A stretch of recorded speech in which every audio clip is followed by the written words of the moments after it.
How to teach a child writing skills, part 4.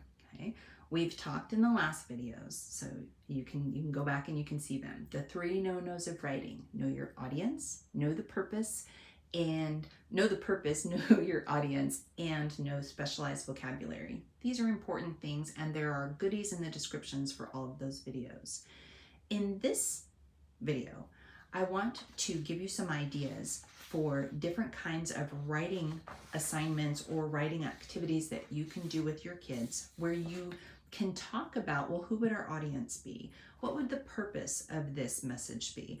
And we'll start knowing that there is a page. If you pause the video right now and you pull out your QR code and you scan this, it will take you to my blog post that has all of these, they're clickable links and resources that go with each and every one of these. So pause, hit that with your, you can do a screenshot and do it later, or you can know that there is a link below that'll also bring you to the website.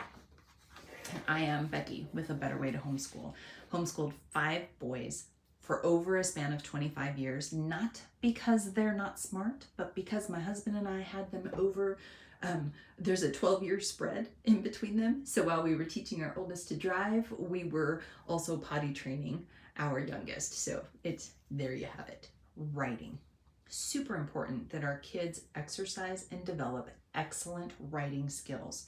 It's one of our master homeschool goals, and I have a link to a video down below where we talk about master homeschool goals, because you got to know what you're aiming for. One of our master homeschool goals that works for us and that I've passed on to a bunch of homeschoolers is that our kids, by the time they graduate high school, not by the time they're 7, by the time they graduate high school, that they have excellent communication skills, both in written form and orally. Okay, super important that they don't melt in front of a crowd and that they can express themselves on paper. So in this video, you might get stuck when you think of writing ideas. You might think essay or paragraph or research paper or book report. And yes, those are different types of writing, but there's different kinds of writing, and our kids need to not get boxed in because it shuts their creativity down. So in that blog post or on this page, there are over 40 different styles of writing, and there's links. So if you click on them, it'll either bring you to a template or a teaching or a website or a resource that will help you format or teach these types of things to your kids. So realize that it's 2022 when this video is being shot, and we live in a very digital age. So I'm a letter writer, and I'm looking right here. My birthday gift from my family was a Hallmark box of cards categorized by like birthdays and thank yous and special occasions and such. I love that. I love going to the mailbox and opening it up and seeing a handwritten letter.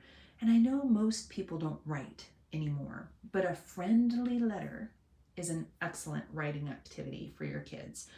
It may not be at the top of their list, but that is something that you can do. Get them their own set of stationery, some real cool stamps. They have some really fun ones at the post office. And you just ask, what kind of fun stamps do you have? They cost the same, but they might be like Star Wars or butterflies or whatnot. So stamps, stationery, envelopes, and somebody's address. So you can call grandma. You can write to a soldier overseas. You just how to write to a soldier overseas. Nursing homes, they love getting letters. But we live in a digital age. Most people don't write letters anymore. They just don't. They text, they email, they comment or post on social media. So you can hone into those things, and you can do things like the number one thing on here is a text message. You can talk about what's the purpose of a text message, who is your audience, and what kind of specialized vocabulary do you have. Now you may think, specialized vocabulary? Well, LOL, you bet your bottom dollar there's specialized vocabulary in texting.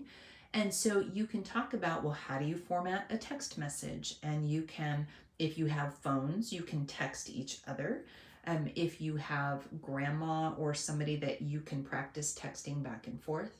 I remember, I'm old enough to remember when text messaging became a public thing, and really arguing with my older son about using proper grammar. Use a period.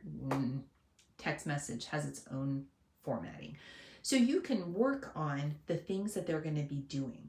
Texting, how to format a Facebook post, how to do things like Twitter or Instagram or whatever it is they do. And homeschool mom, it's not just writing skills. You can also weave in etiquette and how to be kind, how to understand that emotions in a text world get out of control. And whereas if I write a letter and I'm mad or frustrated or I want to hurt somebody's feelings, not that I would ever do that, but if I did and I write it down on a letter, I have the ability to take that back. But if I'm texting or posting, it gets out there and you can't take it back. So you can use this writing time to teach social etiquette at the same time, how not to bully or harass or badger people online, but also what to do if they find themselves in that position. So that's one set of writing, and that qualifies as writing. Please hear me. It qualifies as writing. The other thing you could do is you can work on how to do emails and how an email should be closer to formal writing, especially if you're communicating with teachers and professors or employers or grandma or whatnot. So how to write emails. You can talk about how to create lists. We do that by having our kids make birthday lists, Christmas lists, wish lists, grocery lists, to-do lists. In the summer, they have a read, exercise, work to-do list that they give us every day or week, depending on how old they are. And on there, they'll say, well, this is what I'm reading, this is my exercise plan, and this is how I'm earning money, during the summer. So you can do to-do lists. But then you can get super creative. You can have them write down recipes. You can have them create directions. So how would I get from my house to your favorite place? And so what would your favorite place be? This is conversation you have with your kids. And maybe it's the zoo or the museum or the video game store or the movie theater. So you can write down directions. And then here's a fun one. Get in the car and follow the directions exactly and see if you end up where they thought you would end up. That's a really good one. But they can also go, okay, well, that didn't work. I ended up at the zoo and I was trying to get to the video store. So now you can reverse engineer the directions and you can say, okay, turn left on First Street. Write that down. Turn left on First Street. And then you do that. And you can dictate the directions as you're driving, and they can write them down. Tell them, don't worry about spelling. You just need to be able to read it later. Okay, so directions are a fun one. You can have them write comic books, comic strips. In the old days, you'd get the Sunday paper, which had comic strips. And so the kids would get them, cut them out, and kind of edit them and make their own comics.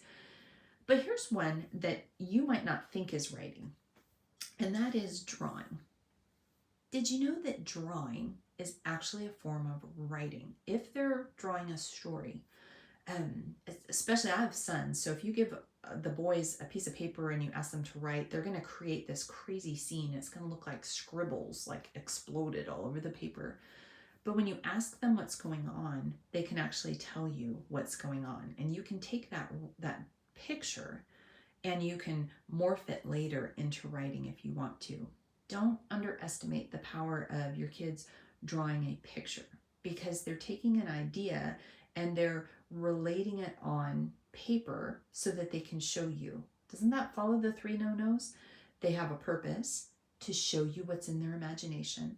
They have an audience, you, and they will have specialized language when they tell you the answer to your question. Wow, there's a lot going on here. Tell me what's happening in your story. And they'll tell you all about the picture. So writing. Now, before we move on to the next video, I want you to know that each one of these styles of writing should not be done like a machine gun. You pick a form of writing and you concentrate on it for a period of time. You'll know when your child is ready to move on, but it'll take longer than a day to do a good job with these different types of writing. And so when I look at a school year, I look at my age of my child or the span of my children, and I look at a list like this and I say, okay, this is a good year for us to work on social communication. So over the course of this year, we're going to be talking about social etiquette.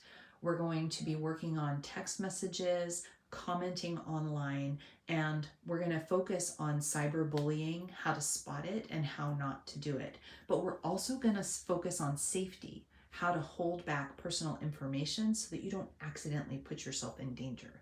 So this list that's down in the descriptions is not meant for you to do in the next 40 days.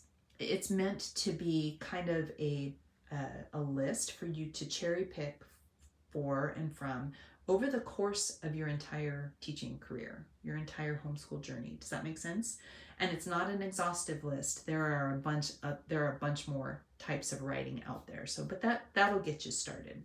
So, in our next video, I'm going to be talking about older students, and we're going to dive into MLA formatting, at least peek at it, and then you'll know that it's there when your kids get older. So I hope you're enjoying this series. I love teaching kids how to write, and I will see you in the next video.